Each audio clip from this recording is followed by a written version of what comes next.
SM Store, amanah dalam muamalah. Bismillahirrahmanirrahim. Assalamualaikum warahmatullahi wabarakatuh.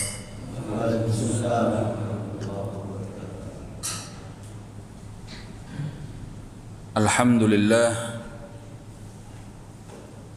hamdan katsiran tayyiban mubarakan fihi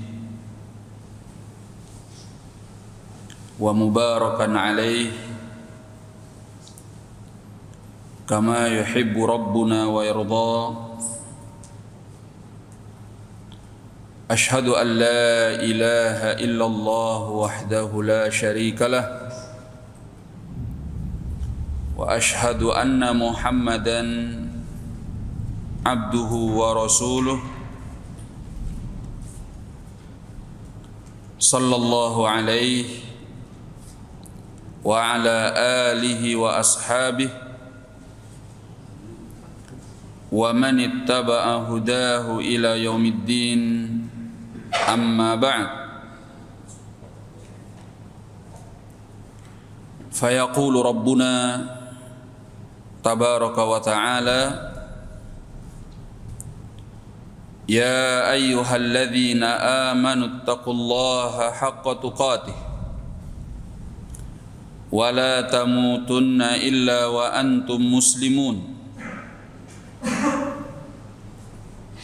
Ya ayyuhalladzina amanu ittaqullaha wa qulu qawlan sadida yuslih lakum a'malakum wa yaghfir lakum dhunubakum wa man yuti'illaha wa rasulahu faqad faza fawzan 'azima.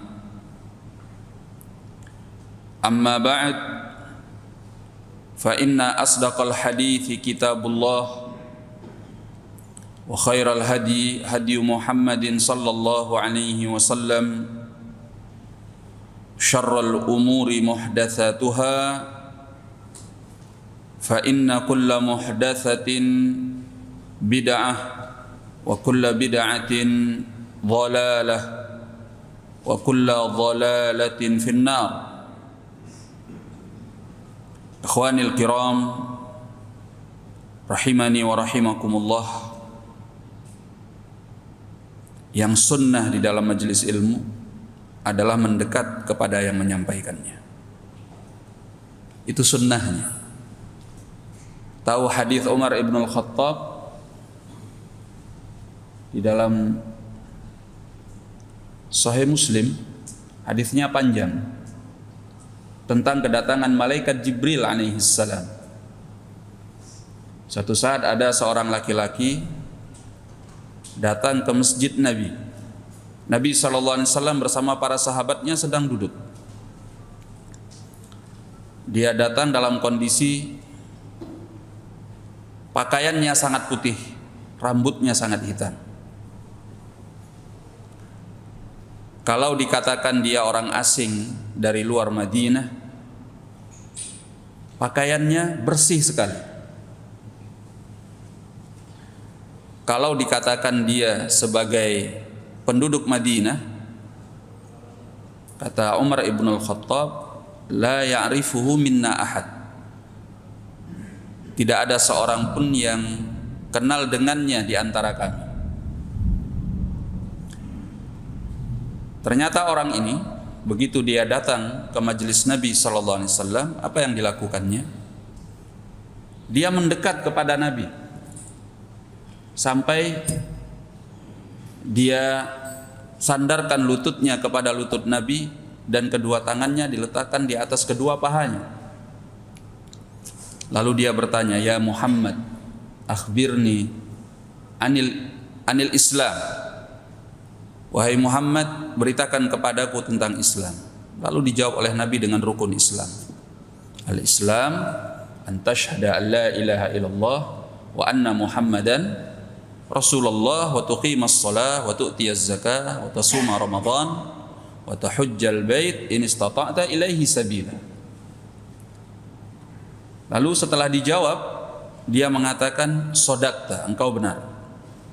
Yas'aluhu wa yusaddiquh, Kata Umar ibn al-Khattab, dia yang bertanya, dia pula yang membenarkan. Seolah-olah dia tahu. Tapi kenapa bertanya begitu? Fa akhbirni 'anil iman.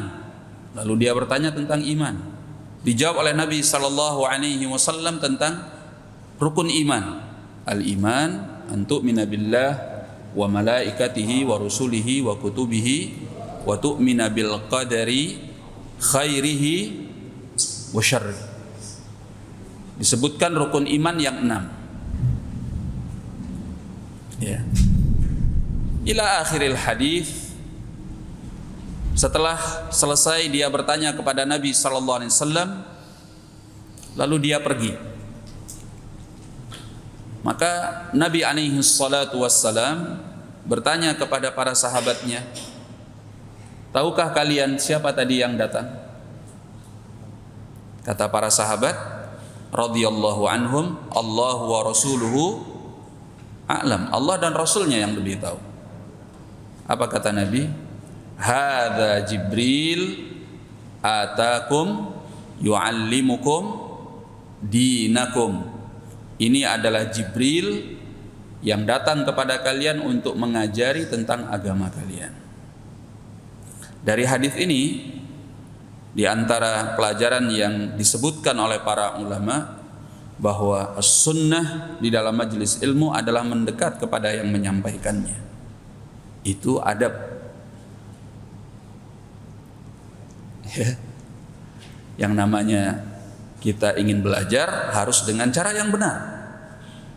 Ya enggak sih? Ya.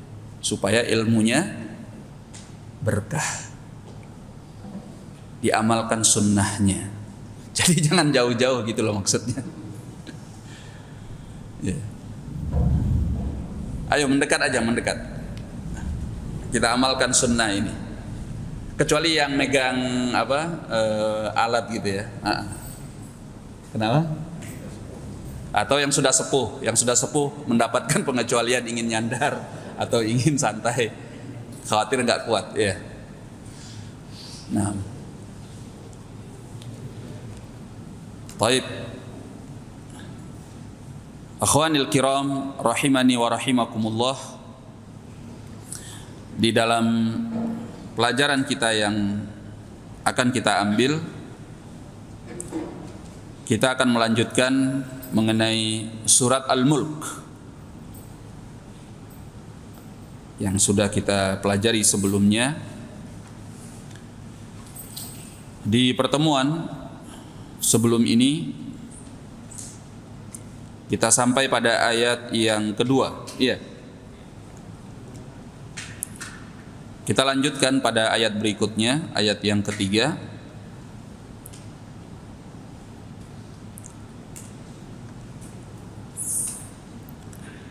A'udzu billahi minasyaitonir rajim. Qala Allah Ta'ala, alladzi khalaqa sab'a samawatin tibaqa ma tara fi khalqir rahmani min tafawut farji'il basara hal tara min futur. Kata Allah tabaraka wa ta'ala, alladzi khalaqa sab'a samawat, yang telah menciptakan 7 langit, tibaqa, dalam keadaan bertingkat-tingkat, berlapis-lapis. Allah tabaraka wa ta'ala menciptakannya penuh dengan hikmah. Allah ciptakan langit 7 tingkat, 7 lapis. Yang paling terdekat adalah langit dunia, yaitu langit yang ada di atas kita.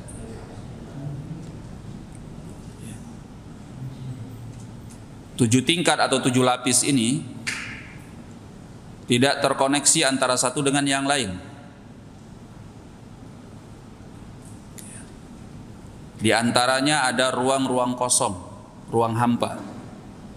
Dikatakan dalam sebagian riwayat itu sejarak perjalanan kalau ditempuh 500 tahun.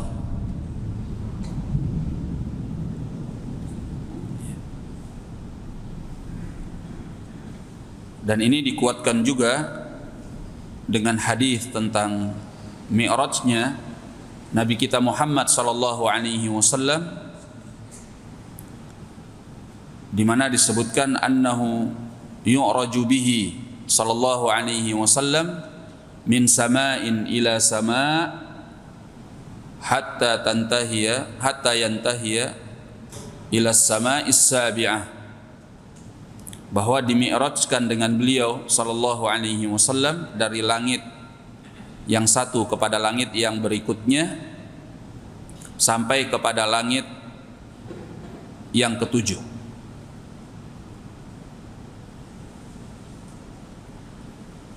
Nah, ini juga menunjukkan bahwa langit itu 7 lapis, 7 tingkatan. Dalam ayat lain Allah katakan, "Huwallazi khalaqa lakum ma fil ardi jami'an." Dialah yang telah menciptakan kalian, dialah yang telah menciptakan bumi untuk kalian. Untuk kalian semuanya. Tsumma stawa ilas sama' fasawwahunna sab'a samawat. Kemudian Allah beristiwa ke atas langit, lalu Allah menyempurnakan mereka sebanyak 7 langit. Ya, sebanyak 7 langit. Dan di sana masih banyak ayat-ayat yang lain menunjukkan bahwa langit itu 7 tingkatan atau 7 lapis. Nah, ma tara fi khalqir rahmani min tafawut. Engkau tidak melihat di dalam penciptaan Allah yang Maha Pengasih min tafawut. Artinya min ikhtilaf wa tadad wa tanafur. Dalam penciptaan Allah itu tidak ada saling pertentangan, saling berlawanan antara satu dengan yang lain, atau ketidakseimbangan. Ya. Ciptaan-ciptaan Allah itu begitu seimbang, saling mencocoki, teratur, ya, sebagaimana yang ada sekarang ini, sehingga kehidupan alam semesta ini berlangsung dengan baik. Nah, di sini ada sedikit pelajaran yang disampaikan oleh ahlul ilm. Kenapa digunakan nama Allah Ar-Rahman? Ma tara fi khalqir rahman min tafawut. Ya, engkau tidak akan melihat di dalam ciptaan Ar-Rahman. Kenapa tidak dikatakan fi khalqillah? Kenapa tidak memakai lafzul jalalah Allah, tapi digunakan nama Ar-Rahman?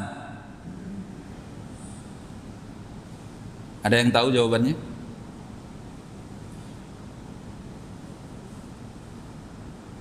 Untuk menunjukkan, ya, kenapa digunakan nama Ar-Rahman? Untuk menunjukkan bahwa kasih sayang Allah itu menuntut adanya keseimbangan di dalam penciptaan Allah agar kehidupan manusia di alam semesta ini berlangsung sesuai dengan kemaslahatannya. Makanya tidak digunakan nama Allah, tapi digunakan nama Ar-Rahman, supaya menunjukkan kasih sayang Allah itu menuntut adanya keseimbangan di dalam penciptaan Allah, tanpa ada saling bertentangan antara satu dengan yang lain, sehingga alam semesta ini berlangsung kehidupannya secara baik dan teratur. Nah, maka kalau kita lihat kepada benda-benda langit, Allah ciptakan penuh dengan hikmah. Misalnya matahari, ya, yang menyinari kita pada setiap hari, bulan yang memberikan cahaya di tengah kegelapan malam. Demikian pula bintang-bintang. Allah katakan di dalam Al-Quranul Karim terkait dengan matahari dan bulan, huwallazi ja'ala syamsa dhiya'an, dialah yang telah menciptakan matahari itu sebagai dhiya, cahaya, wal qamara nura, dan bulan itu juga cahaya. Hanya saja cahaya matahari dan bulan kan beda. Kalau cahaya matahari Allah katakan dia, dia itu adalah cahaya yang mengandung hararah, mengandung suhu panas. Sehingga cahaya matahari itu memberikan banyak manfaat bagi kehidupan. Ada vitamin-vitamin di sana, iya kan? Yang sehat untuk tubuh kita dan bahkan untuk seluruh makhluk yang ada, untuk hewan, untuk tumbuh-tumbuhan, sehingga juga bisa membuat sebuah tanaman menjadi matang buahnya. Jadi coba kalau nggak ada matahari, karena memang cahayanya itu mengandung suhu panas yang memberi keberkahan bagi kehidupan dunia. Makanya Allah katakan dhiya. Dhiya itu adalah cahaya yang mengandung panas. Wal qamara nura, sedangkan bulan Allah jadikan cahayanya nur. Nur itu adalah cahaya yang dingin. Makanya bulan cahayanya di malam hari tidak membawa hawa panas. Ya, dia hanya memberi penerangan bagi manusia di dalam kegelapan malam. Dengan begitu indahnya. Lalu kata Allah, wa qaddarahu manazila lita'lamu adadas sinina wal hisab. Ma khalaqallahu dzalika illa bil haqq. Ya. Kemudian Allah tentukan bagi masing-masingnya posisi-posisi orbitnya. Lita'lamu adadas sinin wal hisab, agar kalian bisa menghitung bilangan-bilangan tahun. Ma khalaqallahu dzalika illa bil haqq. Tidak Allah ciptakan semua itu melainkan dengan kebenaran. Nah,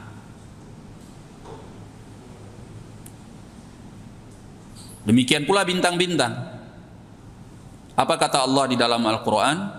Huwallazi ja'ala lakum an-nujum litahtadu biha fi dhulumatil barri wal bahr. Demikianlah Allah jadikan untuk kalian bintang-bintang. Tujuannya apa? Litahtadu biha, agar kalian bisa mengambil petunjuk dengan bintang-bintang itu fi dhulumatil barri wal bahr, dalam kegelapan-kegelapan daratan maupun lautan. Ya, jadi semuanya diciptakan oleh Allah dengan begitu teratur, penuh dengan hikmah. Ya, semua adalah kasih sayang Allah. Makanya Allah katakan, ma tara fi khalqir rahman min tafawut. Engkau tidak akan lihat di dalam penciptaan Allah yang Maha Pengasih sedikit pun dari ketidakseimbangan. Semuanya seimbang, teratur, ya, berjalan dengan baik. Itu adalah kasih sayang Allah tabaraka wa ta'ala. Farji'il basara hal tara min futur. Maka cobalah kembali lihat. Ya, coba kamu lihat dengan seksama sekali lagi.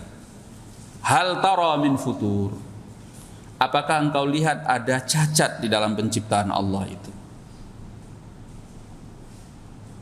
Ya.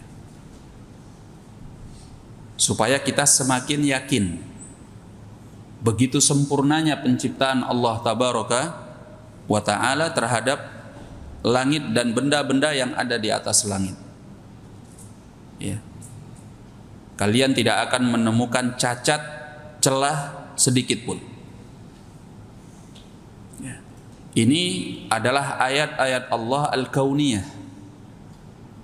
Karena ayat-ayat Allah itu ada dua. Ayatullah al-kauniyah, al-mar'iyah, al-musyahadah. Ayat-ayat Allah yang berupa alam semesta, yang bisa dilihat dan dipersaksikan.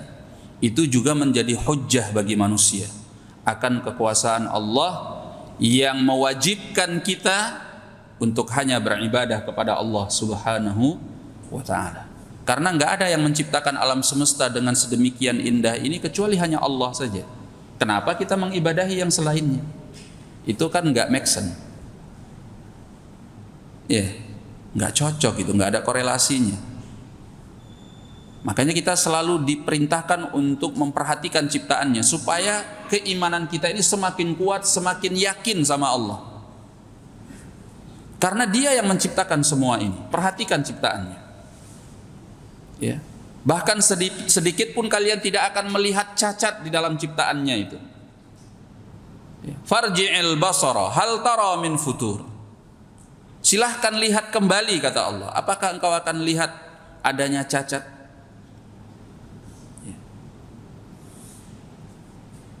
Nah, al-futur di sini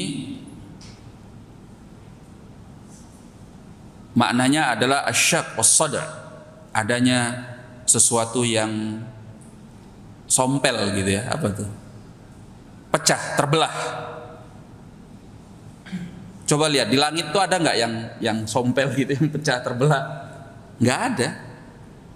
Ada celahnya nggak? Ada yang menunjukkan dia retak, terbelah gitu kan nggak ada. Karena kalau itu terjadi, maka kejadian hari kiamat. Ya. Makanya Allah katakan tentang hari kiamat di dalam beberapa ayat, idzas sama'u insyaqqat, ketika langit itu pecah, terbelah. Atau dalam ayat lain, idzas sama'un infatarat. Karena kalau ada pecah, terbelah begitu, itu tanda-tanda bahwa hari kiamat sudah terjadi. Langit akan terpecah, ya, terbelah, bercerai-berai, jatuh, runtuh. Bumi juga dihancurkan oleh Allah. Hari kiamat yang telah dijanjikan oleh Allah Subhanahu wa ta'ala.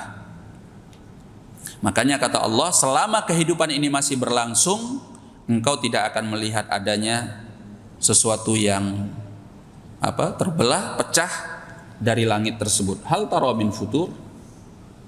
Kemudian kata Allah, farji'il basara karratain. Maka cobalah lihat kembali sebanyak 2 kali, kata Allah, karratain.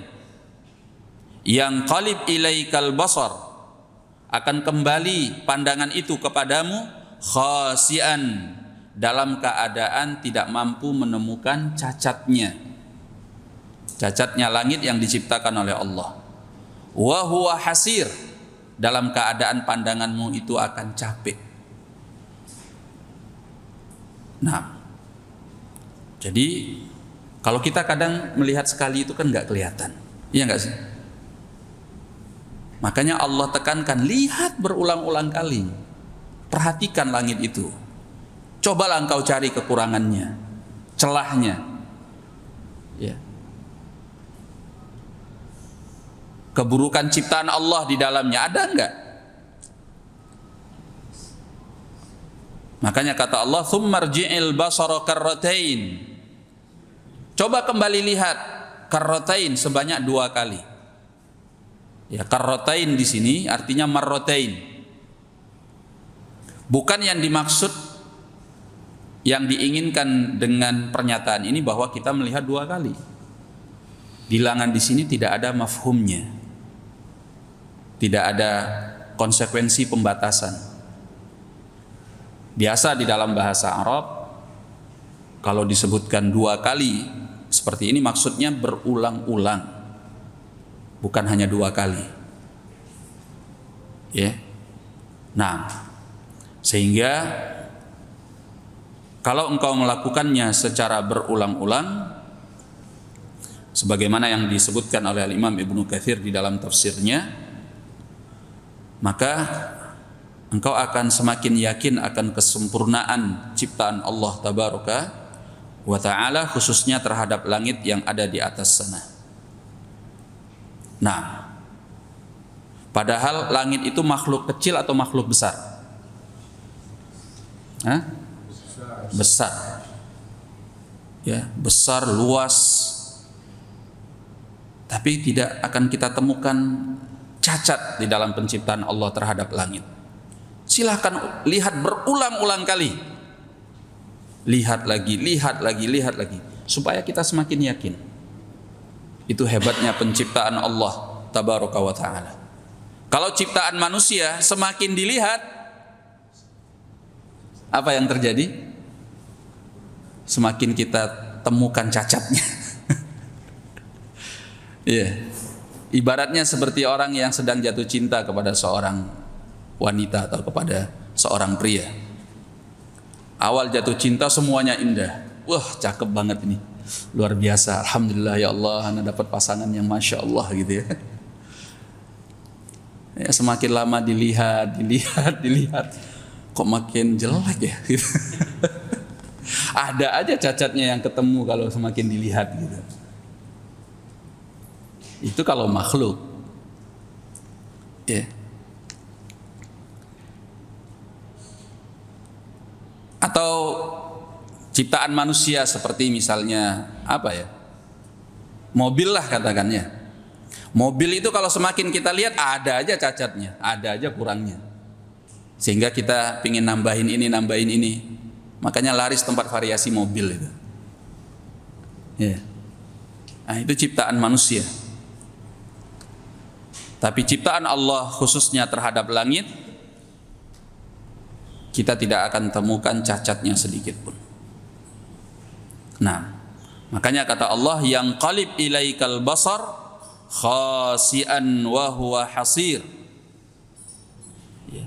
Akan kembali pandangan itu kepadamu dalam keadaan dia tidak mampu menemukan cacatnya, khasian wa huwa hasir, dalam keadaan dia capek, ta'ab. Nah,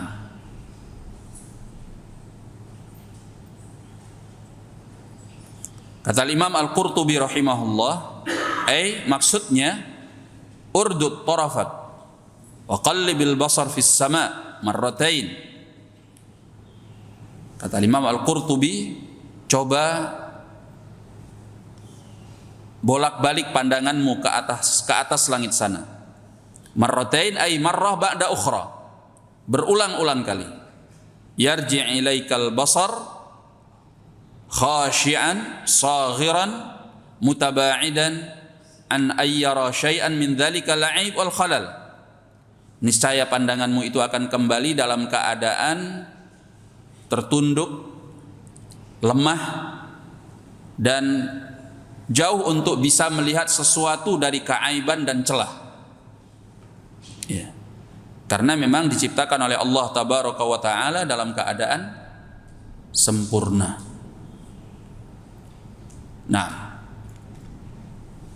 kata Imam Ibnu Katsir, innaka law qarartal basar mahma qararta lanqalaba ilaikal basar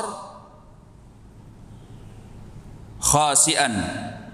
Kalau seandainya engkau lihat berulang-ulang kali, seberapapun engkau melihatnya, maka pandanganmu akan kembali kepadamu dalam keadaan khasian, yakni tidak mampu an ayyara aiban aw khalalan, tidak mampu melihat adanya cacat dan juga celah. Nah, dan langit yang diciptakan oleh Allah begitu hebat, bumi yang Allah ciptakan juga begitu hebat. Itu semua dengan kebenaran, bukan dengan sia-sia. Ada tujuan, hikmah yang diinginkan oleh Allah Subhanahu wa Ta'ala. Nah, makanya Allah katakan di dalam Al-Quranul Karim, Wa ma khalaqnas samaa'a wal arda wa ma bainahuma batila. Tidaklah kami ciptakan langit dan bumi dan apa yang ada di antara keduanya dalam keadaan sia-sia.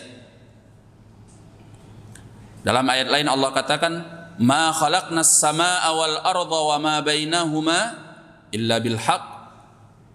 Tidak kami ciptakan langit dan bumi dan apa yang ada di antara keduanya melainkan dengan kebenaran. Dan ayat-ayat seperti ini di dalam Al-Quran banyak. Di antara kebenaran, kenapa Allah ciptakan langit dan bumi itu? Untuk Allah tunjukkan kemahakuasaannya. Dan Allah mengetahui segala sesuatu tanpa ada yang luput dari Allah Tabaraka wa ta'ala.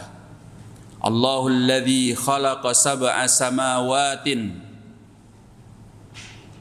wa minal ardi mithlahun. Kata Allah, Allah yang menciptakan 7 langit dan Allah ciptakan bumi semisalnya. Berarti bumi juga ada 7 lapis. Kalau langit Allah ciptakan 7 lapis, sab'a samawat, maka bumi juga Allah ciptakan semisalnya, artinya juga 7 lapis. Lalu apa kata Allah? Yatanazzalul amru bainahunna. Ya. Urusan atau perintahnya Allah berbolak-balik turun di antara ciptaan-ciptaannya itu. Tujuannya apa?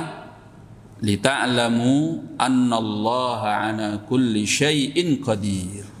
Agar kalian tahu bahwa Allah itu maha kuasa atas segala sesuatu. Wa annallaha qad ahata bi kulli syai'in ilma, dan bahwa Allah itu ilmunya meliputi segala sesuatu.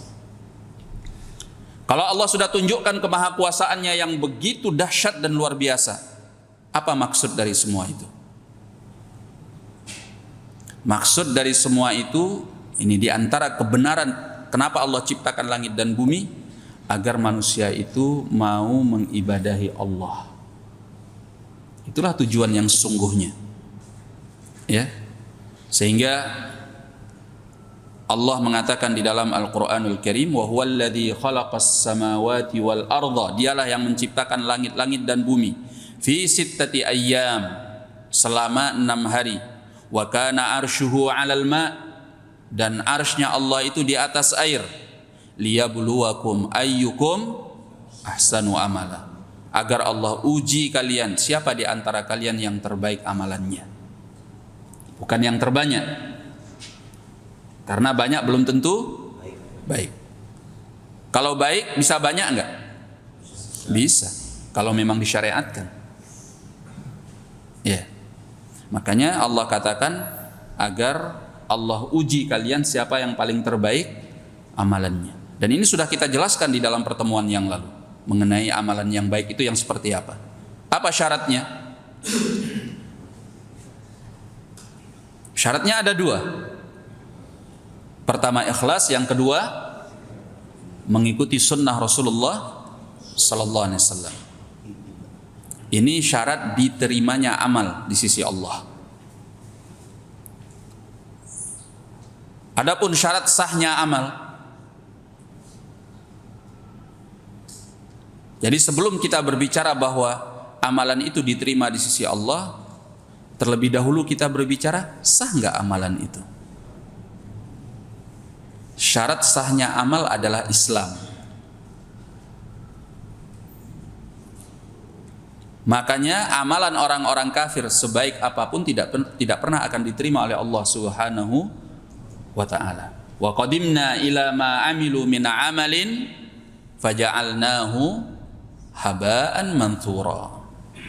Maka kami datang kepada amalan yang mereka perbuat, lalu kami jadikan amalan itu, kata Allah, ibarat debu yang diterbangkan. Nggak ada nilainya kalau yang melakukannya seorang kafir. Makanya sebaik-baiknya orang kafir dibandingkan dengan sejelek-jeleknya seorang muslim, mana yang lebih baik? Hah? Yang muslim. Sejelek-jeleknya seorang muslim, dia beramal tetap diterima di sisi Allah karena ada keimanan. Orang kafir itu walaupun dia baik banget, ya, maka tidak ada satupun yang diterima di sisi Allah Subhanahu wa ta'ala. Paling menaikkan elektabilitasnya kalau dia mau nyalon gitu. Ya. Tapi kalau diterima di sisi Allah enggak. Karena syarat sahnya sebuah amal adalah Islam. Kalau dia seorang muslim, amalnya itu sah. Tapi diterima enggak? Sudah pasti diterima enggak di sisi Allah? Belum tentu. Karena syarat diterimanya itu ada yang lain. Dia harus ikhlas, yang pertama, yang kedua harus mengikuti sunnah Rasulullah sallallahu alaihi wasallam. Makanya kata Al-Fudail bin Ayyad, makana lillah, al-ikhlas makana lillah, ya, was-shawab makana 'ala sunnah. Yang ikhlas itu adalah yang niatnya karena Allah, yang benar itu adalah yang mengikuti sunnah. Kemudian syarat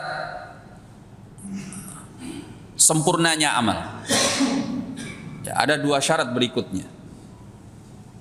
Yang pertama adalah al-akhdhu biquwwah. Melaksanakannya itu dengan benar-benar, dengan sungguh-sungguh, dengan serius. Kalau kita ingin amalnya sempurna. Ya Yahya khudhil kitaba biquwwah. Ya, ambil kitab suci itu dengan penuh kekuatan, maksudnya dengan serius, dengan sungguh-sungguh. Iya, dengan tekad yang kuat. Jangan males-malesan. Beramal itu jangan yang penting udahlah daripada nggak beramal. Jangan gitu. Kalau ingin sempurna, serius, benar-benar sungguh-sungguh. Makanya apa yang membedakan orang-orang beriman dari orang-orang munafik? Orang-orang munafik itu kalau beramal males. Wa idza qamu ilas shalah qamu kusala. Kalau mereka berdiri melaksanakan salat, mereka melaksanakannya dengan bermales-malesan. Itu orang-orang munafik. Yura'unan nas wa la yadhkurunallaha illa qalila. Ya, mereka riya kepada manusia dan tidak mengingat Allah kecuali hanya sedikit saja. Yang kedua adalah al-musara'ah. Kalau kita ingin amalnya sempurna, segera lakukan. Jangan ditunda-tunda. Dalam surat Ali Imran ayat 133 Allah katakan wasari'u ila maghfiratin min rabbikum wa jannatin 'arduhas samawat wal ard uiddat lil muttaqin.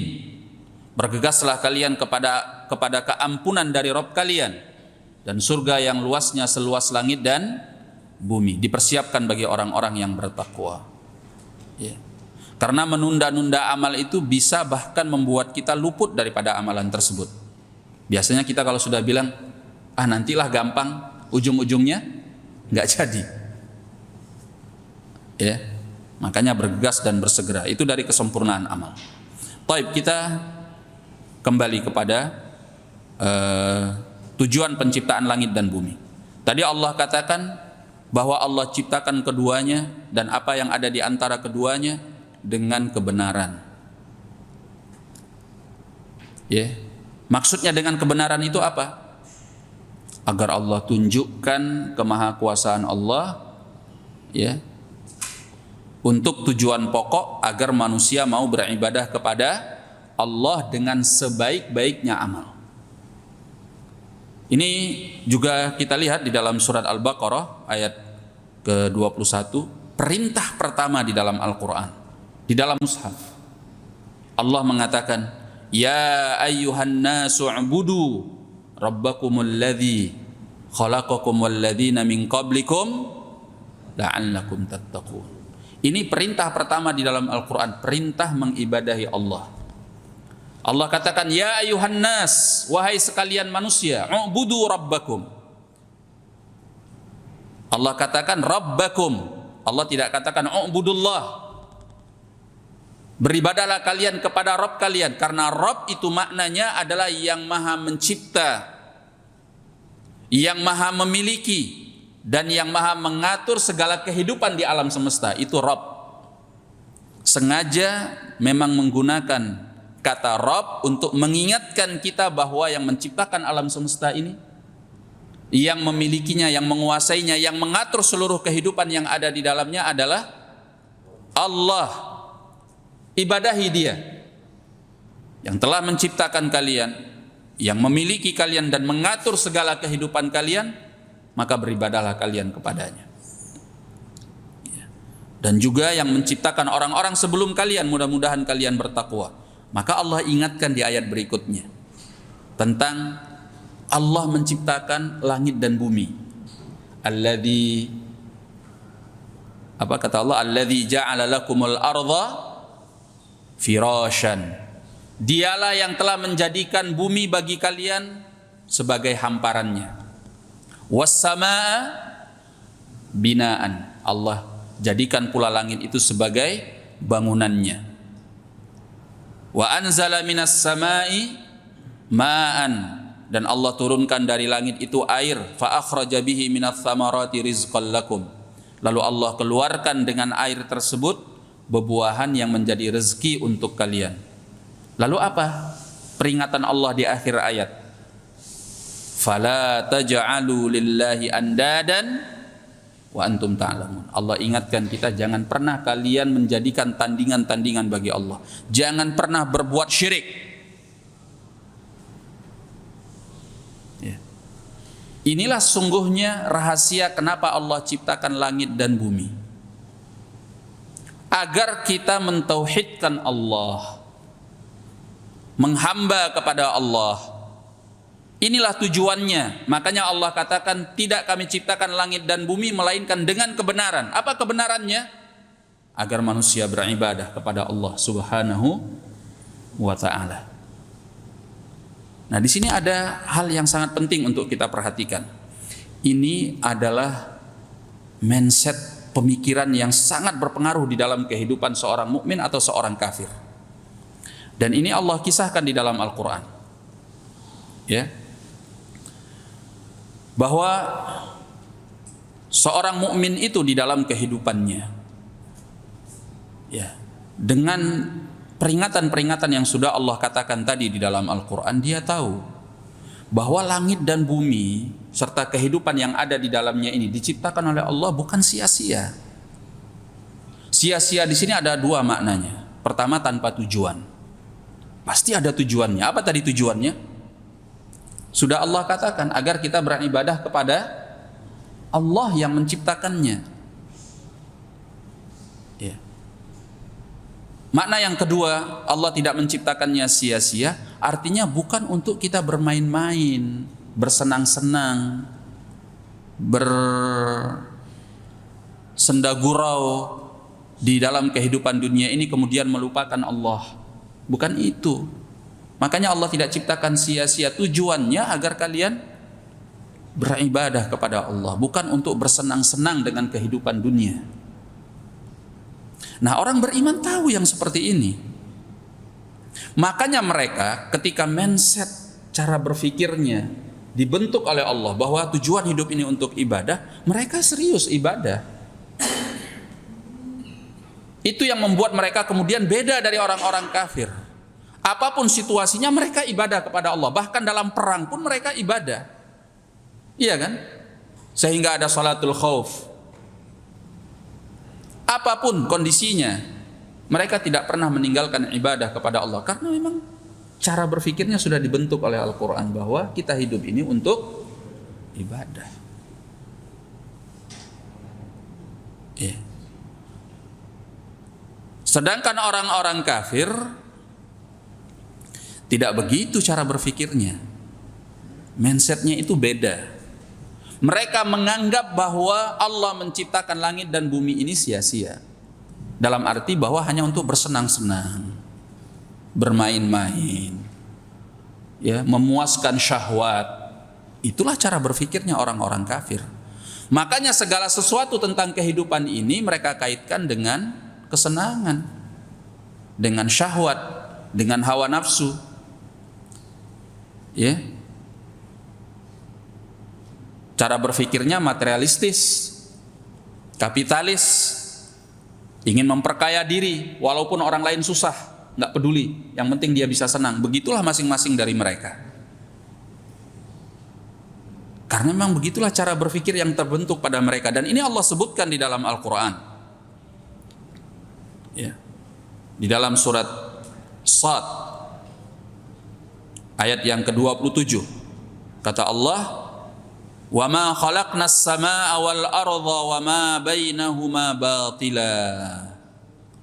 Kami tidak ciptakan langit dan bumi dan apa yang ada di antara keduanya dalam keadaan sia-sia, kata Allah. Lalu Allah tegaskan, "Dzalika dhannul ladzina kafaru fawailul lil ladzina kafaru minan nar." Itulah, kata Allah, praduga, prasangka orang-orang kafir. Mereka menyangka bahwa kehidupan ini diciptakan oleh Allah hanya untuk bersenang-senang. Maka Allah tegaskan kepada mereka, fawailul lil ladzina kafaru minan nar. Maka celakalah orang-orang kafir itu yang akan mendapatkan api neraka. Nah, oleh karenanya ini adalah cara berpikir yang penting. Ya. Ketika kita tahu bahwa kehidupan ini untuk ibadah kepada Allah, ya fokusnya ibadah, bukan untuk bersenang-senang. Ya. Jadi tidak ada lagi kata mengeluh sebetapa beratnya kehidupan ini, karena tujuan kita adalah ibadah. Toh kalaupun seandainya kita diberi kesenangan-kesenangan oleh Allah, itu juga tidak melalaikan kita, karena memang kita harus tujuannya adalah ibadah. Ya. Nah, semuanya kita gunakan untuk bisa menghamba kepada Allah Tabaraka wa Ta'ala. Ya, makanya Allah perintahkan kita untuk berpikir tentang penciptaan langit dan bumi. Itu Allah ciptakan tidak dengan sia-sia. Kalau kita perhatikan surat Ali Imran ya, ayat 190, Allah mengatakan, inna fi khalqis samawati wal ard wa ikhtilafil laili wan nahar la ayatin li ulil albab. Sungguhnya pada penciptaan langit dan bumi, pergantian siang dan malam, ada tanda-tanda kebesaran Allah bagi orang-orang yang mau berfikir. Alladzina yadhkuruna Allaha qiyaman wa qu'udan wa 'ala junubihim. Siapa orang-orang yang mau berfikir itu? Yaitu orang-orang yang mau mengingat Allah dalam keadaan berdiri, duduk maupun berbaring. Wa yatafakkaruna fi khalqis samawati wal ard, dan mereka berfikir tentang penciptaan langit-langit dan bumi. Jadi kalau kita refreshing, misalnya kita wisata nih, bukan hanya untuk bersenang-senang. Ya. Makanya kita wisata ke tempat-tempat misalnya naik gunung, ya, berlayar ke laut atau ke tepi pantai. Bukan hanya sekedar bersenang-senang, tapi juga memikirkan. Cobalah jadikan itu sebagai kesempatan untuk berpikir tentang ciptaan Allah Tabaraka wa Ta'ala. Kalau kita naik ke atas gunung sana, bukan hanya sekedar untuk mancang bendera. Iya enggak? Sampai di atas puncak gunung sana, coba lihat luasnya alam. Betapa hebatnya ciptaan Allah, gunung yang begitu besar dengan segala kehidupan yang ada di dalamnya. Bandingkan diri Anda dengan ciptaan Allah yang maha besar ini tadi, yang super besar ini tadi. Kalau ciptaannya sebegitu besar, maka bagaimana dengan penciptanya? Kalau Allah mampu menciptakan makhluk yang begitu besar, maka berarti untuk berbuat kepada Anda apa saja Allah sangat mampu. Dia yang menguasai kita. Begitu juga kalau ada di tengah laut. Coba lihat, kita kecil sekali. Bahkan kita nggak bisa berbuat apa-apa. Kalau kapal itu tenggelam, ya udah tenggelam. Ya seperti ceritanya kapal Titanic, ya kan? Kata orang, kan begitu disebutkan dalam ceritanya. Bahwa si pencipta kapal merasa bahwa ini kapal nggak mungkin tenggelam, ini kapal paling paling mutakhir, paling canggih. Tenggelam itu sebentar aja, ya, cuma baru menyentuh apa? Gunung es, tenggelam. Maha kuasa Allah dengan segala kemahabesaran Allah tabaraka wa ta'ala. Manusia itu nggak bisa apa-apa. Ya. Nah, inilah ayat-ayat Allah al-kauniyah. Ya. Sedangkan yang kedua tadi tidak saya sebutkan ya. Yang kedua adalah ayatullah as-sam'iyyah. Ayat-ayat Allah yang didengar, yaitu Al-Quranul Karim. Jadi ada dua ayat yang semestinya kita baca. Di samping kita membaca Al-Quran dengan segala peringatannya, baca juga ayat-ayat Allah yang ada di alam semesta. Perhatikan, supaya bertambah keimanan kita kepada Allah Subhanahu wa ta'ala. Nah, makanya kata Allah di dalam ayat ini, perhatikan penciptaan langit dan bumi, pergantian siang dan malam. Semua itu akan menjadi pelajaran, menambah keimanan kalau orang itu mau mengingat Allah tabaraka wa ta'ala. Nah, kata Allah, wa yatafakkaruna fi khalqis samawati wal ard. Mereka berfikir tentang penciptaan langit dan bumi. Rabbana ma khalaqta hadza batila. Nah, Allah tegaskan lagi ucapannya orang yang beriman di dalam ayat ini. Orang yang beriman itu tahu, ya Allah, wahai Tuhan pencipta kami, Engkau tidak ciptakan semua ini dalam keadaan sia-sia. Subhanak fakina adzabannar. Maha suci Engkau, maka lindungilah kami dari adab api neraka. Ternyata mindset berpikir yang seperti ini adalah cara bagaimana orang-orang yang beriman bisa terlindung dari api neraka. Karena dari cara berpikir yang seperti ini yang membuat mereka terdorong untuk mengibadahi Allah, dan tidak hanya berpikir untuk bersenang-senang. Nah, kalau kita lupa akan tujuan penciptaan kita ini, bahwa kita diciptakan untuk ibadah kepada Allah, bahkan langit diciptakan oleh Allah, bumi diciptakan oleh Allah, dan segala apa yang ada di dalam keduanya agar kita beribadah kepada Allah.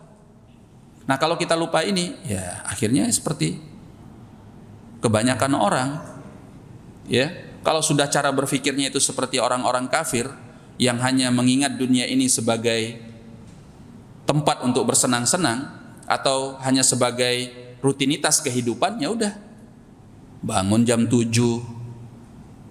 nggak sholat subuh, langsung mandi, sarapan, pergi kerja, sore pulang udah capek, nonton TV, ngantuk, tidur, ya gitulah setiap hari. Nggak ada ibadah-ibadahnya. Kalau ditanya Anda muslim nggak? Muslim. Muslim kayak gitu. Karena cara berpikirnya sudah terpengaruh dengan cara berpikirnya orang-orang kafir itu tadi. Bukan kita mengkafirkan mereka ya. Cara berpikirnya itu loh yang membuat mereka menjalani kehidupan layaknya seperti orang-orang yang tidak mengibadahi Allah Subhanahu wa ta'ala. Dan itu nanti Allah ungkit di dalam perhitungan hari kiamat, ya. Makanya Allah cerita secara panjang ya di dalam surat yang lain.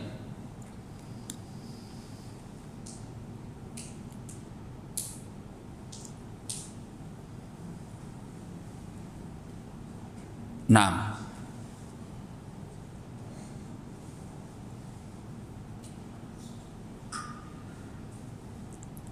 dalam surat Al-Mu'minun. Sudah habis ya waktunya? Baik. Kita selesaikan ini sedikit ya.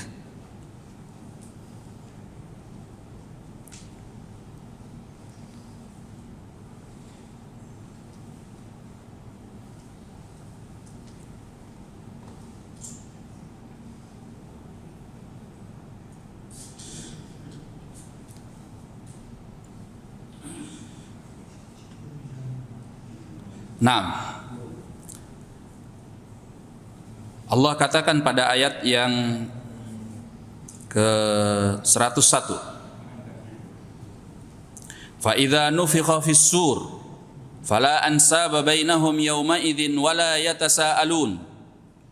Apabila telah ditiupkan trompet, yaitu trompet sangkakala, ya, yang menunjukkan terjadinya hari kiamat. Allah katakan fala ansaba bainahum yawma idzin wala yatasaalun. Maka tidak ada hubungan nasab di antara mereka pada hari itu dan mereka tidak pula bertanya-tanya. Faman thaqulat mawazinu, barang siapa yang berat timbangannya, faulaika humul muflihun, maka merekalah orang-orang yang beruntung. Waman khaffat mawazinu, barang siapa yang ringan timbangannya, faulaika alladzina khasiru anfusahum fi jahannama khalidun, maka mereka itulah orang-orang yang merugi di dalam api neraka jahanam mereka kekal. Talfahu wujuhahumun nar, ya, wajah mereka akan dibakar oleh api neraka. Wahum fiha kalihun, dan mereka di dalam api neraka itu dalam keadaan muram. Ya. Alam takun ayati tutsla alaikum fakuntum biha tukadzibun. Kata Allah, bukankah ayat-ayatku itu sudah dibacakan kepada kalian dan kalian mendustakannya? Qalu rabbana ghalabat alaina syiqwatuna. Mereka mengatakan, wahai Tuhan pencipta kami, kecelakaan telah menguasai kami. Wa kunna qauman dhalin, dan kami adalah orang-orang yang sesat. Apa permintaan mereka? Rabbana akhrijna minha. Wahai Tuhan pencipta kami, keluarkan kami dari api neraka ini. Fa in udna fa inna zalimun. Kalau kami kembali kafir seperti sebelumnya, maka kami adalah orang-orang zalim. Apa kata Allah? Qala khsa'u fiha. Kata Allah, diamlah kalian di dalamnya, enggak usah berkata-kata lagi. Ikhsa'u fiha wala tukallimun, jangan kalian ajak aku bicara, kata Allah. Innahu kana fariqun min ibadi yaqulun, karena sungguhnya sebahagian dari hamba-hambaku mereka mengucapkan, Rabbana amanna faghfir lana warhamna. Wahai Tuhan pencipta kami, kami beriman, ampunilah kami dan sayangilah kami. Wa anta khairur rahimin, dan kau adalah sebaik-baik zat yang menyayangi. Fattakhadhtumuhum sikhriya. Hamba-hambaku ini yang beribadah kepadaku, yang minta ampun, minta kasih sayangku, kalian jadikan sebagai bahan olok-olokan. Ya, ketika kalian di dunia, kalian memperolok mereka. Kalian anggap mereka itu orang-orang terbelakang, ya, orang-orang yang hidup di zaman batu lah katanya, ya, orang-orang kolot, orang-orang nggak tahu kemajuan, ya, orang-orang tertinggal, ya, orang-orang primitif, macam-macam, ya. Nah, ini kalian jadikan mereka sebagai bahan olokan. Hatta ansaukum dzikri, sehingga mereka melupakan kalian dari mengingatku. Wa kuntum minhum tadhakun, dan kalian mentertawakan mereka. Inni jazaituhumul yauma bima sabaru annahum humul faizun. Ya. Kemudian kata Allah, aku balasi mereka hamba-hambaku ini yang beribadah kepadaku pada hari ini dengan sebab mereka sabar terhadap kalian. Annahum humul faizun, pada akhirnya mereka lah orang-orang yang menang. Makanya kalau ada orang yang ngejek-ngejek kita karena kita mengamalkan agama, mengamalkan sunnah, biarin aja. Nanti juga dia toh tahu di hari kiamat. Ya Allah sebutkan ini di dalam Al-Quran. Kan kita yakin sama Al-Quran. Ini pasti terjadi. Pada akhirnya mereka akan menyesal. Orang yang mereka tertawakan justru dimuliakan oleh Allah Subhanahu wa ta'ala dengan ibadah mereka. Ya sabarin aja. Qala, ini kemudian kata Allah mengatakan kam labithtum fil ardi adada sinin. Kata Allah kepada mereka, berapa lama kalian tinggal di bumi? Sudah berapa tahun kalian tinggal di atas bumi? Ya. Apa jawaban mereka? Qalu labithna yauman aw ba'dha yaum. Kami hanya tinggal di bumi itu 1 hari atau setengah hari.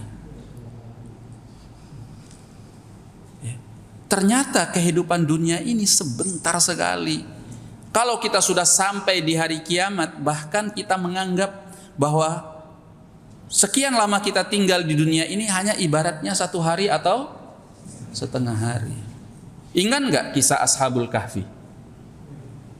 Iya, berapa lama tuh mereka ditidurkan? 300-an tahun. Tapi ketika bangun apa katanya?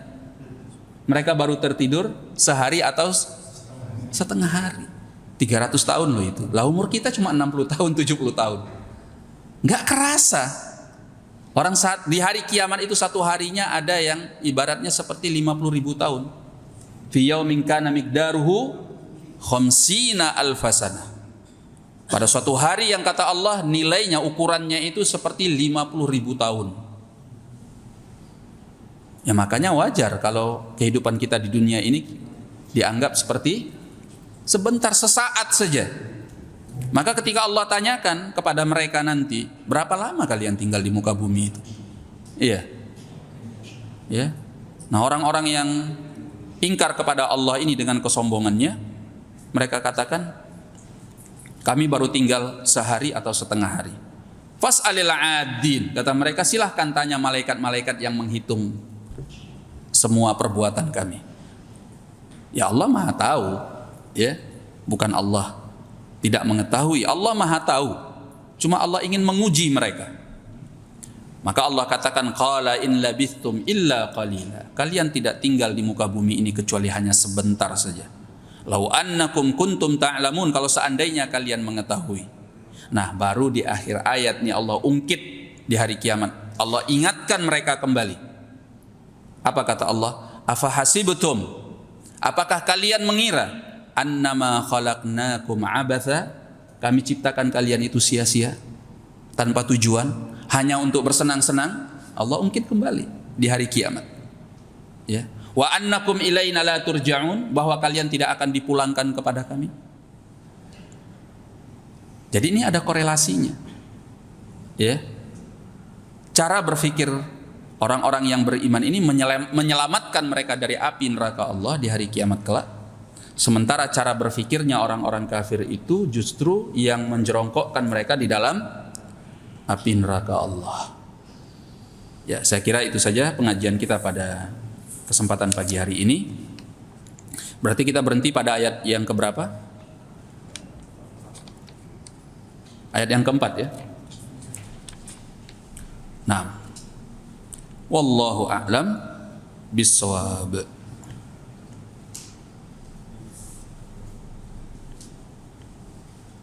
Nah, silakan. Assalamualaikum warahmatullahi wabarakatuh. Waalaikumsalam warahmatullahi. Di dalam Al-Quran dijelaskan bahwa Allah berada di atas ars. Assalamualaikum.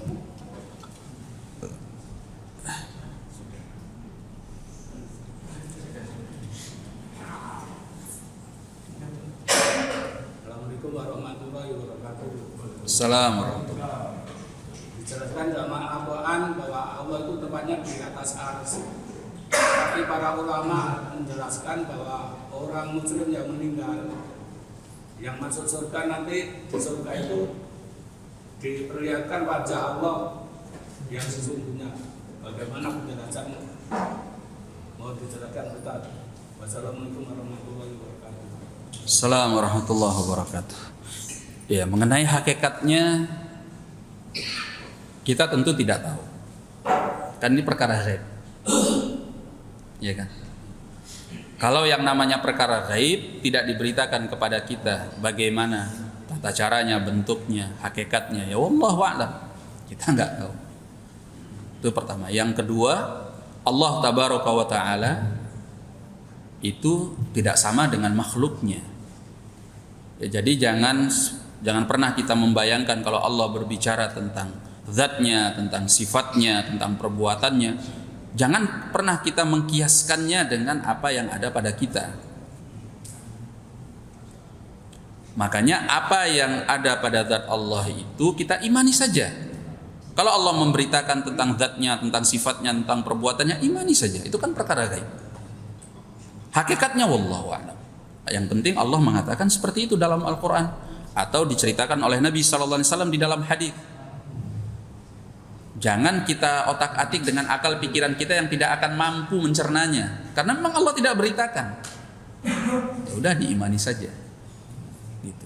Yang jelas Allah berada di atas arsy-Nya, dan di hari kiamat Allah akan memberi kesempatan kepada orang-orang yang beriman untuk bernikmat-nikmat dengan melihat kepada wajah Allah. Ya, Allah akan menyingkap hijabnya dan mereka melihat kepada wajah Allah. Dan tidak ada nikmat yang paling disukai oleh penduduk surga di dalam surga kelak melebihi daripada melihat kepada wajah Allah Subhanahu wa taala. Ya, kenikmatan makan, minum, kemudian bidadari-bidadari misalnya, itu kalah semua. Kenikmatan yang paling disukai penduduk surga itu adalah melihat kepada wajah Allah. Kalau diberitakan seperti itu, ya udah.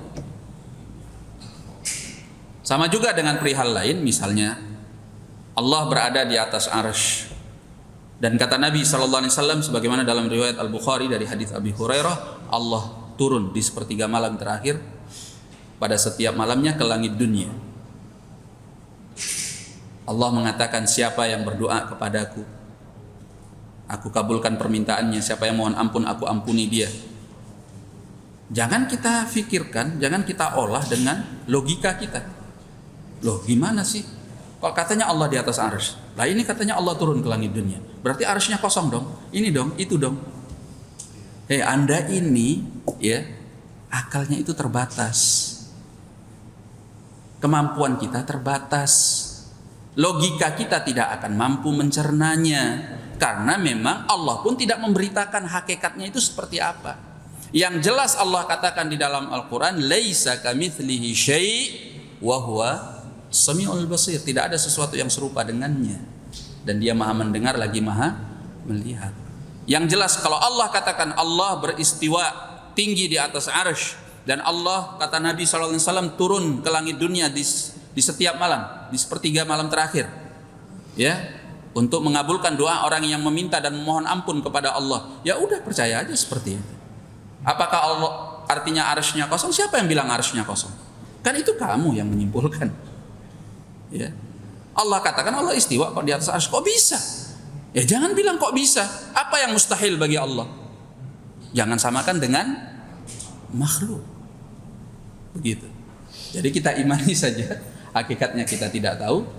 Ya, yang jelas itu adalah kenikmatan yang paling dicintai oleh penduduk surga, yaitu melihat kepada wajah Allah Subhanahu wa taala. Terima kasih Ustaz. Ya, barakallah.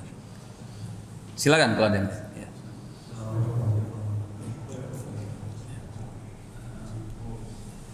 Satu amalan yang dianjurkan untuk diamalkan itu membaca surat Al-Mulk. Nah, ya. Nah, ini pertanyaan penting juga ya. Nah, pertama, kadang sebagian kita memang mungkin karena diajarkan juga oleh guru-guru kita bahwa apa hikmah dari setiap amalan tersebut. Masalah hikmah dari sebuah ibadah ini tidak selalu diberitakan kepada kita. Jadi kalau memang hikmah itu diberitakan di dalam sunnah Rasulullah SAW atau tentang pahalanya yang begitu besar, baru kita imani. Ya. Tapi yang jelas secara prinsip dasarnya bahwa yang namanya ibadah itu adalah keimanan kepada Allah. Kita tahu hikmahnya atau tidak tahu hikmahnya, harus kita turuti. Kalau diberitakan itu kepada kita, ya kita imani. Kalau enggak, ya udah. Namanya ibadah adalah karena keyakinan kita tahu hikmahnya atau tidak. Ya, itu sesuatu yang memang harus kita percayai. Yang jelas secara umum pasti ada hikmahnya, ada enggak? Pasti ada hikmahnya. Tapi diberitakan kepada kita atau tidak? Sebagiannya ada, sebagiannya enggak.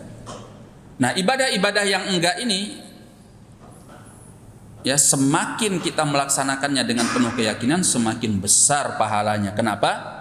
Karena itu menunjukkan kekuatan iman. Meskipun kita tidak tahu hikmahnya, kita tetap laksanakan. Karena kita yakin dengan Allah. Jadi, tidak semua ibadah itu kita bisa tahu hikmahnya. Di antaranya ini, kenapa setiap malam kita disyariatkan untuk membaca surat Al-Kahfi? Ya kita katakan Allahu a'lam. Yang jelas, pertama, Al-Quran itu adalah barokah. Ya. Kalau secara umum mungkin bisa kita jelaskan. Al-Quran itu berkah, membacanya penuh dengan pahala, ya kan? Kemudian menenangkan hati, ya, menjaga kita dari keburukan dengan membacanya dan sebagainya. Itu secara umum, tapi secara spesifik, wallahu a'lam. Kenapa yang dipilih itu surat Al-Mulk? Ya memang bisa aja kalau misalnya kita mau memikirkan isi daripada surat Al-Mulk itu luar biasa. Ya, semakin dalam ilmu kita tentang Al-Quran dan Sunnah, mungkin bisa semakin luas penjabarannya. Tapi kan ayat-ayat di surat-surat yang lain juga sama. Kenapa kok surat Al-Mulk? Nah itu yang kita secara spesifik nggak tahu. Tapi prinsipnya bahwa tidak semua ibadah itu bisa kita ketahui hikmahnya, ya, apalagi kalau tidak diberitakan kepada kita. Disitulah yang berlaku adalah keimanan. Nah, seperti layaknya orang sholat subuh. Kok subuh 2 rakaat? Apa hikmahnya? Allahu a'lam. Kenapa subuh 2 rakaat? Nggak ada yang tahu. Ya, kok isya 4 rakaat? Ya nggak ada yang tahu.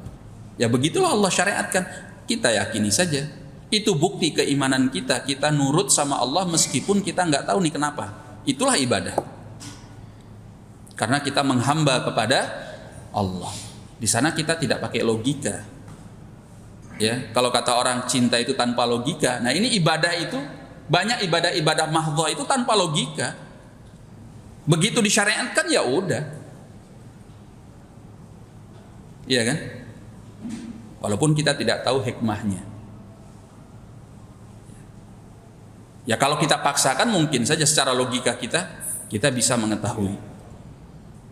Tapi bukan itu inti daripada pensyariatan. Hikmah itu kan sebagai motivasi yang mendorong kita. Tapi intinya adalah kita mau nurut sama syariat yang diturunkan Allah kepada Rasulnya Sallallahu Alaihi Wasallam. Jadi satu hal yang mungkin bisa kita sampaikan juga, jangan membiasakan diri ketika ingin beramal mencari apa hikmahnya. Kenapa?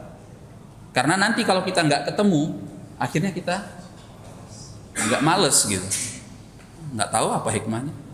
Padahal kita yang nggak tahu bisa jadi hikmahnya begitu besar. Allah menguji keimanan kita untuk beribadah tanpa logika. Udah wis, pokoknya amalkan, itu syariat. Diuji ketaatan kita oleh Allah Subhanahu wa ta'ala. Nah, kalau kita kemudian ketahui, ya karena mungkin pemberitaan dari Nabi Sallallahu Alaihi Wasallam, ya udah, alhamdulillah. Kalau enggak, ya udah, nggak ada masalah. Nah, itu hal yang sangat penting. Nah, berangkat dari ini, sampai ada sebagian orang ya sengaja untuk memperkuat keimanan itu mencari keajaiban-keajaiban. Ya, tidak hanya sekedar hikmah tapi keajaiban-keajaiban. Mereka istilahkan dengan i'jazul ilmi. Seolah-olah keimanan itu tidak akan kuat tanpa keajaiban-keajaiban tersebut. Padahal kan tidak. Yang memperkuat keimanan itu adalah karena kita yakin, percaya kepada apa yang dikatakan oleh Al-Quran dan Sunnah Rasulullah Sallallahu Alaihi Wasallam. Walaupun tidak ada pembuktiannya dari keajaiban-keajaiban yang kita saksikan. Ya, maka mereka katakan nih orang-orang yang memunculkan bidang keilmuan i'jazul ilmi ini tadi, kata mereka tuh lihat, ya di sana tuh ada pohon. Ya kalau kita perhatikan tuh, wah itu ternyata tulisannya seperti tulisan Allah. Gitu. Coba perhatikan tuh onta. Onta tuh kalau terbalik itu ya, itu seperti tulisan Allah. Gitu. Ya. Nah, untuk apa gitu loh? Anda nggak yakin? Kenapa harus butuh yang seperti itu? Ya. Kadang sebagian mereka itu ada yang sampai ini mencari pembuktian. Ada nggak siksa kubur itu? Kenapa harus butuh seperti itu gitu loh? Ada juga yang mengatakan medis, kedokteran membuktikan ternyata benarnya ucapan Rasulullah Sallallahu Alaihi Wasallam bahwa pada lalat itu ternyata salah satu sayap memang ada racun. Nggak butuh. Ngapain? Ada nggak adanya pembuktian medis, ilmu pengetahuan sekarang ini bahwa benar atau tidaknya ucapan Nabi itu nggak penting bagi orang-orang yang beriman. Ketika Nabi SAW sudah menyatakan idza waqa'adz dzubabu fi syarabi ahadikum, kata Nabi, apabila lalat itu jatuh pada minuman salah seorang di antara kalian, falyaghmishu, maka hendaklah dia tenggelamkan lalat itu dalam minumannya. Fa inna fi ahadi janahaihi syifa wa fil akhari da, karena di salah satu sayapnya ada racun dan di sayap yang lain ada penawar. Ketika Nabi menyatakan ini, kita beriman. Shadaqa Rasulullah Sallallahu Alaihi Wasallam. Nggak akan ada yang bisa mempengaruhi keimanan kita kepada ucapan Nabi Sallallahu Alaihi Wasallam. Ya, karena hadisnya sahih. Mau dibuktikan oleh kehebatan ilmu medis, ilmu pengetahuan sekarang ini atau tidak, ya terserah. Kami beriman karena ini Nabi kami Sallallahu Alaihi Wasallam yang mengatakannya. Itu kan salah satu tuntutan syahadat kita kepada Rasulullah Sallallahu Alaihi Wasallam. Ketika kita menyatakan wa asyhadu anna Muhammadan Rasulullah, itu diantara tuntutannya adalah kita membenarkan setiap apa yang diberitakan oleh Nabi Sallallahu Alaihi Wasallam. Begitu. Ya, lebih kurang begitu. Wallahu a'lam bishawab. Nah, barakallahu fiik. Ada yang lain?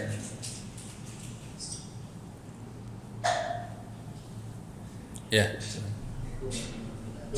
Assalamualaikum warahmatullahi wabarakatuh.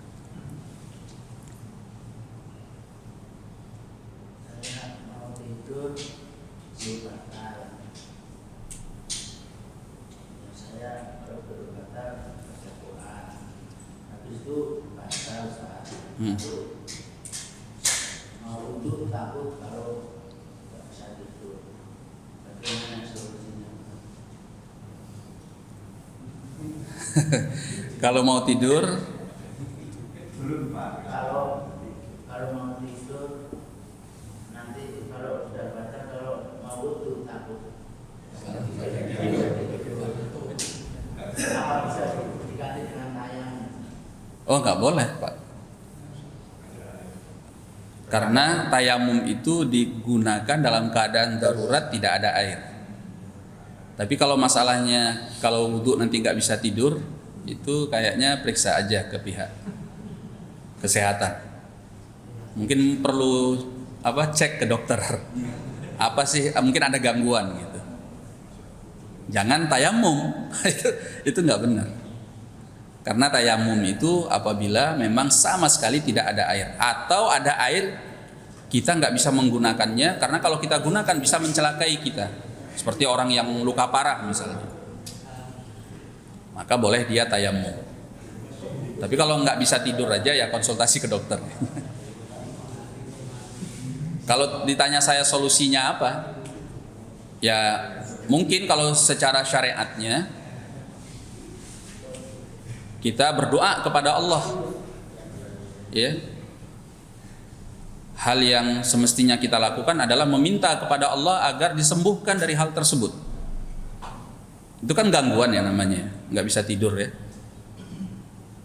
Berlindung kepada Allah dari hal-hal yang buruk, berdoa minta supaya diberi kekuatan oleh Allah untuk melewati hal-hal tersebut. Doa sama Allah. Nah, kok ternyata nggak bisa tidur juga? Ya udah ibadah. Insya Allah kalau kita gunakan kepada hal yang positif, justru bisa menambah tabungan kita di sisi Allah Tabaraka wa Ta'ala. Jadi memang seorang muslim itu ketika menghadapi suatu masalah, hal pertama, solusi pertama yang harus dia lakukan adalah bergantung kepada Allah. Kadang kita ini kalau menghadapi masalah, ya, pertama yang terpikirkan oleh kita mencari bantuan dari orang lain, ya enggak? Entah masalah ekonomi lah, entah masalah keluarga lah, entah masalah ini, masalah itu. Pertama yang terpikirkan oleh kita adalah mencari bantuan dari orang lain. Dan itu tidak tepat secara ilmu tauhid. Kalau kita ini seorang yang muwahhid, pertama yang harus kita lakukan ketika menghadapi masalah apa? Bergantung dan meminta kepada Allah. Doa. Ya. Doa. Karena Dia yang maha kuasa atas segala sesuatu. Apa yang tidak mungkin bagi Allah untuk menyelesaikannya? Nah, setelah itu baru ikhtiar, menjalani sebab, mencari solusi dari sebab-sebab yang dimudahkan oleh Allah Subhanahu wa Ta'ala untuk kita lakukan. Tapi sebelumnya kita sudah bergantung dan meminta kepada Allah Subhanahu wa Ta'ala.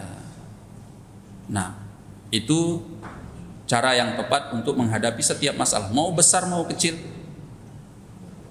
Ya. Kalau sudah hati kita biasa bergantung kepada Allah, hati itu lebih tenang dalam menghadapi masalah. Ya. Dan tidak ada masalah yang tidak diselesaikan oleh Allah selama kita bertakwa kepadanya. Kita harus yakin. Ya, kalau kita nggak yakin, nah, karena ketidakyakinan kita itulah kemudian kesulitan-kesulitan itu semakin menjadi-jadi.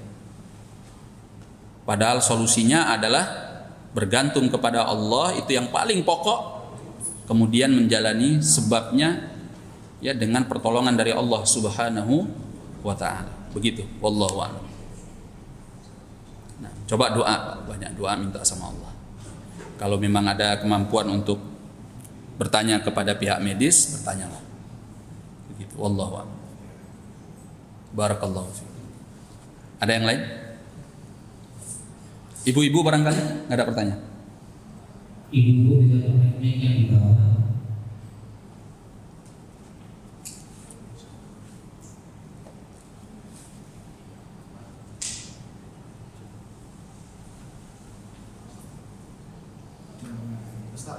Nah, Al-Quran itu dijaga, pikiran juga dan hadis juga dijaga oleh Allah. Kadang pikiran ini kemudian kalau yang kita pelajari kan bahwasanya apa yang kita lakukan harus ikhlas, kemudian ada tuntutannya. Seringkali suka itu masuk dengan kenyataan bahwasanya karena beral waktu yang sangat lama sekitar 400 tahun mungkin saja ada hadis yang sunnah yang terlupakan, sehingga bisa saja apa yang kita lakukan arwah di luar sunnah atau tidak ada dasar sunnah itu mungkin ada sunnah. Apakah ya sunnah seperti itu? Artinya menjawabnya kemudian penjelasan bahasanya Quran dan hadis itu dijaga sampai akhir. Nah, iya. Sebenarnya kalau kita mempelajari ilmu hadis, kita akan tahu jawabannya dengan mudah. Karena dengan adanya disiplin ilmu hadis yang begitu ketat, tidak ada satupun hadis yang lolos dari penilaian para ulama. Kata Imam Syafi'i rahimahullah, kalau seandainya ada yang berdusta atas nama Nabi SAW di dasar lautan sana, niscaya kami akan mengetahui. Ya, jadi terutama orang-orang yang disebut dengan jahabidzatul hadis, para orang jenius hadis itu, para ulama-ulama besar dalam bidang hadis. Ya, jadi ilmu hadis itu karena saking sudah sangat mereka kuasai, hidup mereka habis untuk memperdalam ilmu hadis, itu sudah seperti perdukunan, kayak perdukunan menurut orang lain yang tidak tahu. Seolah-olah mereka mengada-ada, menebak-nebak, menerka-nerka. Padahal itu karena sudah saking mendarah dagingnya, menyatu ilmu itu dengan ruh mereka. Bahkan kalau mereka dengar ada orang nyampaikan hadis, wah, dari kalimat aja mereka sudah tahu ini nggak mungkin hadis. Kayak tukang uang gitu loh, Pak. Orang itu kalau sudah saking ahlinya karena memang sudah mendarah daging, ya, dia nggak usah lihat itu uang palsu atau bukan, dia sudah tahu itu palsu. Nggak perlu neliti, ngeliat jeli gitu ya, di gini. Karena keahlian-keahlian itu terkadang kalau kita sudah terlalu menguasainya, ya, itu tidak membutuhkan banyak waktu untuk kita tahu mana yang asli, mana yang palsu. Begitu. Nggak ada itu yang lolos dari penilaian para ulama. Sehingga untuk dikatakan, wah ini jangan-jangan nih nggak ada hadisnya, jangan-jangan nih hadisnya salah, nggak mungkin. Kalau memang salah pasti ulama sudah bicara tentang itu.